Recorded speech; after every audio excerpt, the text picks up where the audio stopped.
Sobat Umi, di samping Nadia ini sudah ada selokan yang berada di sekitar perumahan tempat tinggal di kota Banda Aceh. Nggak di Jakarta, nggak di Banda Aceh, sama aja ya Sobat Umi. Keadaan selokannya seperti ini, tercemar oleh sampah dan busa dari hasil pencucian yang dilakukan setiap rumah tinggal yang ada di sini. Memang limbah rumah tangga domestik ini menjadi limbah terdekat ya di lingkungan kita. Tapi tenang Sobat Bumi, di episode Bumiku 1 kali ini ada solusi apa ya dari Sobat Bumi kita untuk mengatasi permasalahan limbah rumah tangga seperti ini? Penasaran? Mau tahu cerita lengkapnya? Jangan kemana-mana ya, tetap di Bumiku 1.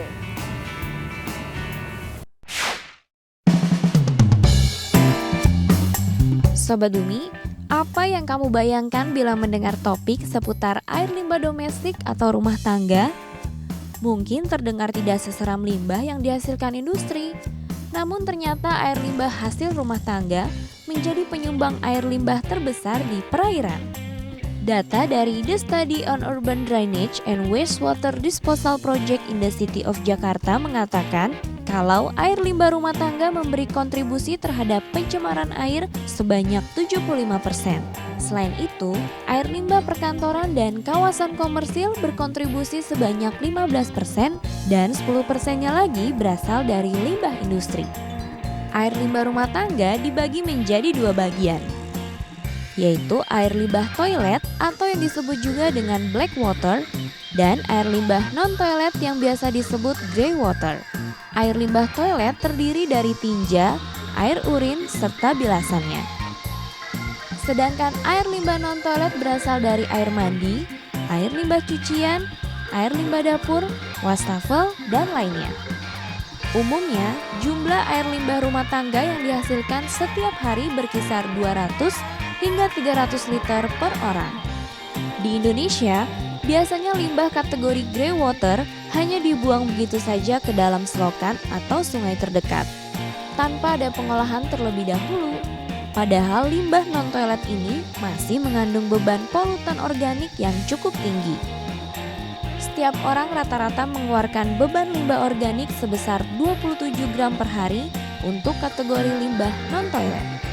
Pengolahan air limbah memang terkesan mahal, padahal ada cara sederhana dan cukup murah untuk mengatasi air limbah kategori non-toilet, khususnya untuk air bekas cucian. Caranya yaitu dengan menggunakan metode filtrasi atau penyaringan dengan bahan alam berupa sabut kelapa dan arang aktif. Langsung saja simak info lengkapnya di episode kali ini.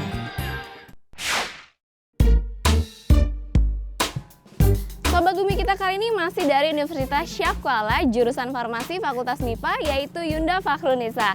Nah dia ini Sobat Bumi punya proyek lingkungan tentang pengolahan limbah rumah tangga. Dan ternyata dia ini juga finalis Duta Muda Lingkungan Bayer 2013. Pengolahan limbah rumah tangga Yunda ini menggunakan teknik filtrasi Sobat Bumi. Apa ya yang membedakan teknik filtrasi yang Yunda buat dengan yang sebelumnya? Penasaran? Nadia juga. Ikutin Nadia yuk ngobrol-ngobrol sama Yunda.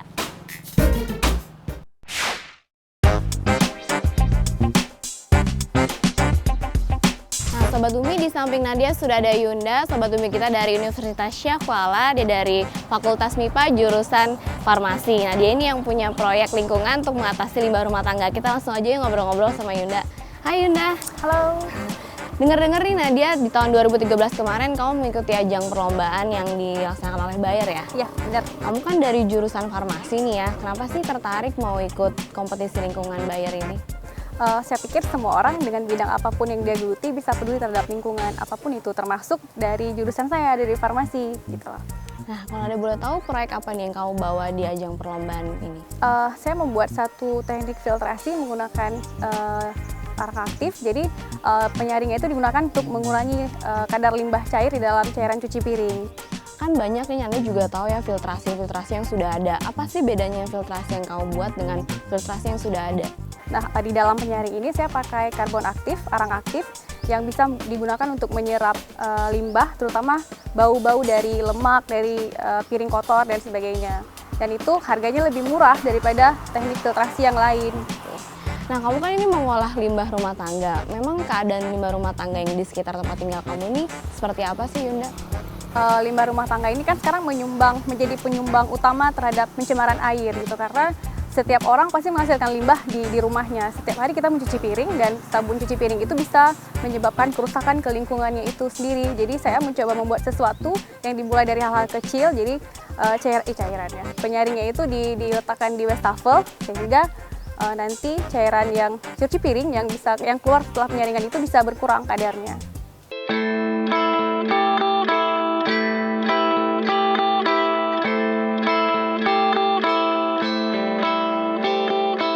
Yunda, kita lanjut ngobrol nih ya.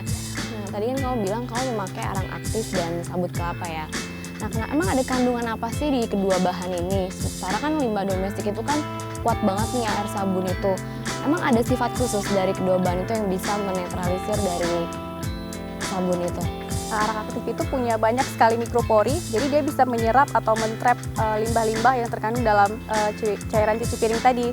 Jadi limbahnya di-trap sehingga yang keluar dari teknik filtrasi itu air yang limbahnya sudah dikurangi. Dan ijuk tadi itu atau sabut kelapa tadi dipakai untuk supaya limbahnya itu tidak kemana-mana, jadi dia langsung terkena arang aktif gitu, langsung bersentuhan dengan arang aktifnya. Kita udah ngobrol nih ya, Nadia tuh jadi penasaran deh, pengen tahu pengaplikasian dari filter kamu di sekitar tempat tinggal kamu itu seperti apa. Emang kalau di sekitar sini itu di mana dilakukan pengaplikasiannya? Saya mengaplikasikan program ini project ini di beberapa rumah yang punya wastafel. Jadi kita modifikasikan wastafel ya, keranjang sampah ini wastafel, kita masukkan arang aktifnya. Terus sekarang aku udah bawa, atau kita mau lihat sekarang? Wah, boleh. Oke deh.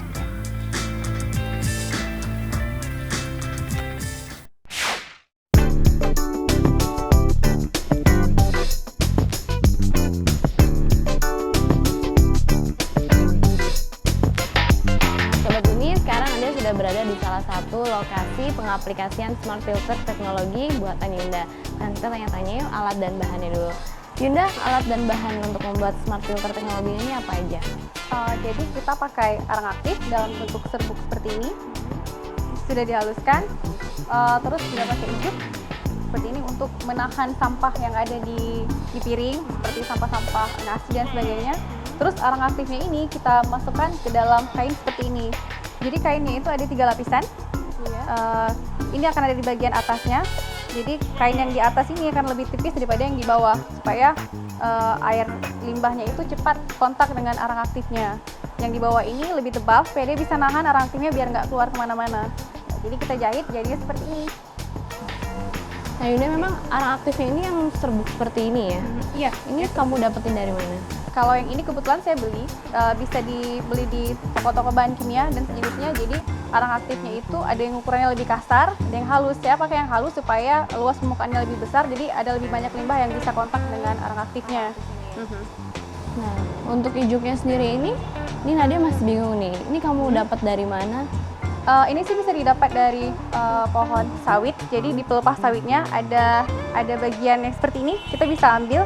Atau kalau mau lebih praktis lagi tapi harus mengeluarkan uang, kita bisa beli, dan belinya itu murah, sekitar 20.000 itu bisa dapat 2 kilo lebih, dan ini kita cuma pakai sedikit doang.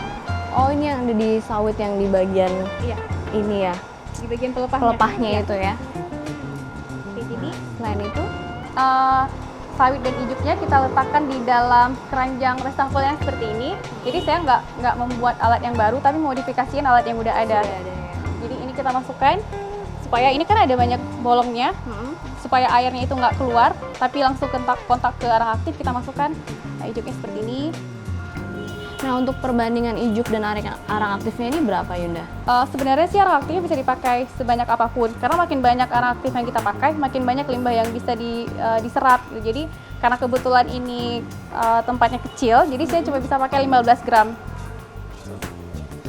Kita masukin seperti ini. Di bagian bawahnya juga kita taruh. Dia harus merata seluruh bagian dari tempat penyaringan ini ya? Iya, supaya airnya nggak keluar kemana-mana.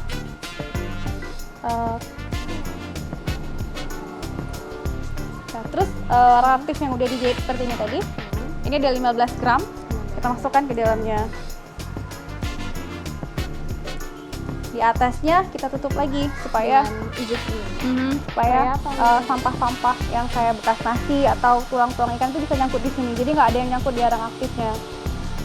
Terus ini tahan ya.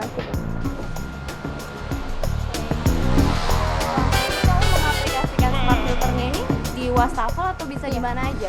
Sejauh ini sih masih di wastafel karena kita nggak buat alat yang baru, tapi modifikasi alat yang udah ada. Tapi kalau untuk mengembangkannya sih sudah ada ide, tapi harus butuh waktu yang lebih lama lagi untuk mendesain bentuknya dan lain-lain gitu. Karena kan melakukan proses pencucian piring apa dan sebagainya nggak hanya di wastafel aja. Iya, Misalnya Sobat Bumi mandi di kamar mandi itu kan pasti menghasilkan limbah domestik juga kan, limbah sabun tadi itu. Nah itu tadi sebenarnya kita juga punya rencana untuk membuat satu tangki resapan yang bisa yang dipakai itu di kamar mandi gitu. Jadi di pipa buangan kamar mandi kita pakai teknik filtrasi juga pakai karbon aktif. Jadi gimana caranya karbon aktifnya itu air limbahnya itu bisa lebih lama kontak dengan karbon aktif. Cuma itu masih dalam proses pembicaraan gitu. Jadi untuk sementara masih seperti ini dulu. Memang apa sih kelebihan dari smart filter teknologi kamu ini dengan filtrasi yang lainnya? Dengan pakai smart filter ini kita bisa mengurangi limbah dengan cepat, lebih cepat. Artinya ketika limbahnya kontak dengan arang aktif, air yang keluar limbahnya bisa langsung berkurang. Terus karbon aktif itu dia juga bisa dipakai berulang kali. Kita bisa mengaktifkannya lagi. Jadi nggak perlu beli banyak-banyak, tapi kita bisa ngambil yang udah ada, kita aktifkan, panaskan lagi, dia masih bisa dipakai lagi. Dan kadang kan limbah domestik itu baunya kurang sedap ya Yunda ya.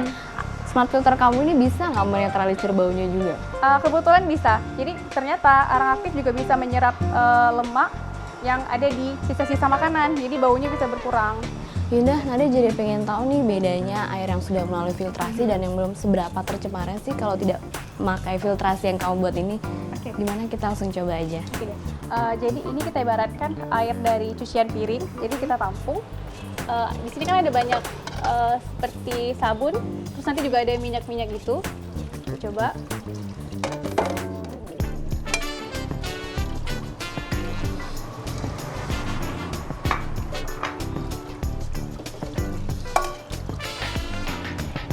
Ini banyak banget minyaknya ya.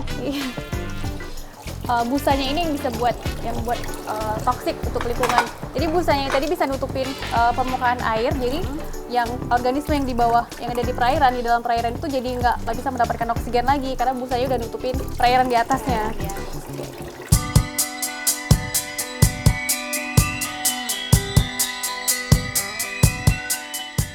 Nah Sobat Bumi, ini dia nih perbedaan air yang sudah mengalami filtrasi. Ini tadi yang kita habis cuci piring, air sabunnya ini masih banyak busanya, dan yang ini sudah melalui filtrasi ya, busanya sudah terlihat berkurang Sobat Bumi. Dan minyak-minyaknya pun juga sudah kurang nih Sobat Bumi. Terlihat beda ya? Iya, beda banget. Ini busanya lebih banyak, sementara yang ini sudah mulai berkurang. Terus warnanya juga jadi lebih terang dan baunya juga udah berkurang juga. Nah, kamu pernah nggak sih menguji perbedaan ini di lab? Pernah. Jadi kita menguji seberapa banyak limbah yang sebelum penyaringan, limbah sebelum disaring dengan yang sesudahnya. Jadi kalau kita pakai 15 gram arang aktif yang seperti ini, nilai limbah yang berkurang itu sekitar 10%. Tapi kalau 10 gram lebih sedikit lagi, itu sekitar 7% limbah bisa berkurang. Nah, Sobat Bumi, udah lihat kan? Smart filter teknologi ini ramah lingkungan loh, karena dia menggunakan dua bahan alami yaitu arang aktif dan juga ijuk tadi. Nah, apabila juga sudah tidak terpakai lagi, selama 3 hari itu bisa dipakai lagi dengan tadi memanaskan arang aktifnya, dan ijuknya pun bisa hanya dibersihkan saja. Simpel kan Sobat Bumi?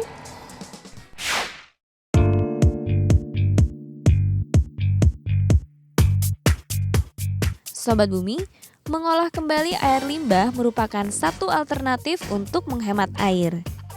Semua pihak yang menggunakan air harus bertanggung jawab untuk menjaga ketersediaannya. Perkantoran pun menjadi pihak yang juga perlu berkontribusi dalam menjaga kelestarian air. Gedung Gramedia Majalah menjadi salah satu perkantoran yang peka dengan pentingnya melakukan pengolahan air limbah. Seluruh air limbah yang dihasilkan dalam gedung ini telah mereka olah kembali sehingga tidak ada sedikit pun air yang terbuang percuma. Gedung Gramedia Majalah yang terletak di daerah Jakarta Barat memiliki teknologi pengolahan air limbah. Air limbah dari pembuangan gedung dikumpulkan dalam sebuah ground tanki atau tangki bawah tanah. Dari tangki ini, air limbah kemudian disalurkan ke rotor zone untuk proses penyaringan. Proses penyaringan harus melalui 4 tahap. Tahap pertama diberi tambahan bakteri pengurai kotoran. Karena menggunakan bakteri, maka bahan kimia untuk pencucian di kantor ini juga menggunakan bahan kimia yang lebih ramah lingkungan. Setelah air disaring dalam rotor zone, kemudian masuk ke proses kimiawi. Proses ini diolah dalam tangki-tangki yang berada di bawah areal parkir. Setelah melalui proses pengolahan, barulah air dibawa ke atap gedung dan ditampung dalam 3 bak besar berkapasitas 54.000 liter. 58% air dari hasil olahan digunakan untuk sistem water cooling untuk pendinginan ruangan pada gedung. Sedangkan lebihnya digunakan untuk pembilas toilet dan menyiram tanaman. Dengan mengolah air limbah sendiri, kini gedung ini dapat menghemat 50% penggunaan air perpipaan. Gedung Gramedia Majalah telah membuktikan konsistensi mereka untuk menjaga lingkungan. Bagaimana dengan gedung-gedung bertingkat lainnya ya di ibu kota Jakarta? Semoga semakin banyak yang menerapkannya.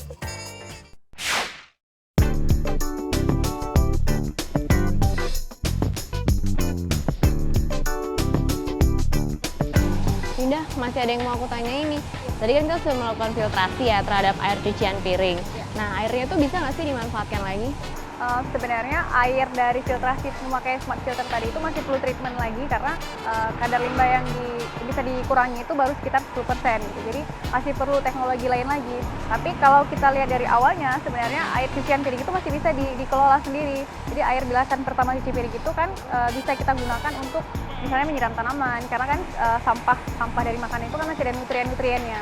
Dan bilasan keduanya itu bisa kita gunakan untuk seperti mencuci lantai, bersihkan lantai dan lain-lain. Nah, kalau yang air hasil filtrasi tadi dibuang lagi ke lingkungan, itu akan mencemari lingkungan nggak? Setidaknya limbahnya itu sudah berhasil dikurangi gitu. Jadi kadar zat toksik di dalam air yang keluar itu sudah berkurang daripada sebelumnya sebelum perlakuan dengan menggunakan smart filter. Nah, juga kan di sekitar rumah kamu ini banyak selokan ya, kita juga udah ngeliat keadaannya parah banget, banyak busa. Nah, sebenarnya seberapa penting sih pengolahan limbah rumah tangga menurut kamu, Yunda? Menurut saya itu sangat penting karena limbah rumah tangga itu kan salah satu limbah yang paling banyak dihasilkan dan setiap hari dihasilkan. Gitu. Jadi bisa dari kegiatan cuci piring, mandi dan lain-lain itu menghasilkan banyak sekali busa deterjen yang kalau misalnya tidak dibiarkan, tidak diolah akan jadi seperti ini. Jadi busanya itu bisa menutupi perairan. Jadi organisme di bawahnya itu sudah tidak bisa yang di dalam air ini terganggu ya. Iya, mereka kekurangan oksigen sehingga tidak bisa hidup. Yunda, pengolahan limbah rumah tangga ini kan penting sekali ya. Nah, menurut kamu tuh yang idealnya tuh yang seperti apa sih? Menurut saya idealnya setiap rumah itu punya pengolahan limbah rumah tangga. Misalnya kita buat satu tangki resapan. Jadi semua limbah yang dihasilkan dari rumah tangga, dari kegiatan cuci piring, mandi dan lain-lain, itu bisa ditreatment di dalam satu tangki itu sehingga air yang nantinya keluar di pembuangan akhir itu bisa berkurang limbahnya. Dan sebenarnya program seperti ini sudah pernah dicanangkan oleh pemerintah, cuma mungkin kurang populer dan membutuhkan harga yang lebih harus ada tambahan dana. Jadi kembali ke situ ya. Iya.